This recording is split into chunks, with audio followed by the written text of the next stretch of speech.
ស្វែងយល់ពីរបៀបប្រើប្រាស់នៅក្នុង Get Connect ជាដំបូងចូលមកកាន់ Get ខ្មែរ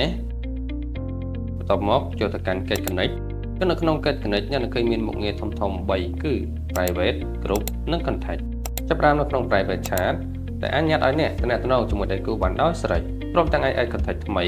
Search បង្កើត Folder សម្រាប់បន្ទុក Chat ជាដើមនៅក្នុង Add Contact អ្នកមានជម្រើស3ទី1 Add Contact តាមរយៈ Phone Number ទី2 Add Contact តាមរយៈ Username ទី3តាមរយៈ QR Scan ចូលមកដល់ក្នុង Chat Personal វិញអ្នកនឹងឃើញមានមុខងារជាច្រើនសម្រាប់ផ្នែកខាងលើទី1អនុញ្ញាតឲ្យអ្នកអាចមើលសារដែលធ្លាប់ឃើញកន្លងមកហើយសម្រាប់មុខងារទី2អនុញ្ញាតឲ្យអ្នកអាចមើលព័ត៌មានដែលធ្លាប់ផ្ញើទៅវិញទៅមកបានផងដែរចំណែកមុខងារទី3អ្នកអាចមើលឃើញ checklist ដែលធ្លាប់បាន send កន្លងមកហើយសម្រាប់មុខងារចុងក្រោយអ្នកក៏អាចមើល mind map ទាំងអស់ដែលបានធ្លាប់ share ទៅវិញទៅមកបានផងដែរបកមកផ្នែកខាងក្រោមវិញយើងក៏មានមុខងារច្រើនបន្ថែមទៀតដូចជាមុខងារទី1គឺជា sticker មុខងារនេះអ្នកអាចបង្កើត sticker ដោយខ្លួនឯងក៏បានឬក៏ជា sticker ដែលមានស្រាប់ក៏បានផងដែរទី2គឺជា location អ្នកអាចផ្ញើទីតាំងបានដោយសេរីទី3គឺជាកន្លែងមួយដែលអ្នកអាចផ្ញើរូបភាពតាមចំណែកឯទី4អ្នកក៏អាចផ្ញើ file ផ្សេងៗតាមតម្រូវការបានផងដែរទី5គឺជាមុខងារពិសេសមួយដែលអនុញ្ញាតឲ្យអ្នកអាចប្រើប្រាស់ AI ក្នុងការជួយសរសេរសារឆ្លើយឆ្លងទៅវិញទៅមកដែលធ្វើឲ្យការឆ្លើយតបរបស់អ្នកកាន់តែមានប្រសិទ្ធភាពចំណែកទី6វិញអ្នកអាចបង្កើត checklist បានភ្លាមៗដើម្បីផ្ញើទៅកាន់ដៃគូរបស់អ្នកទី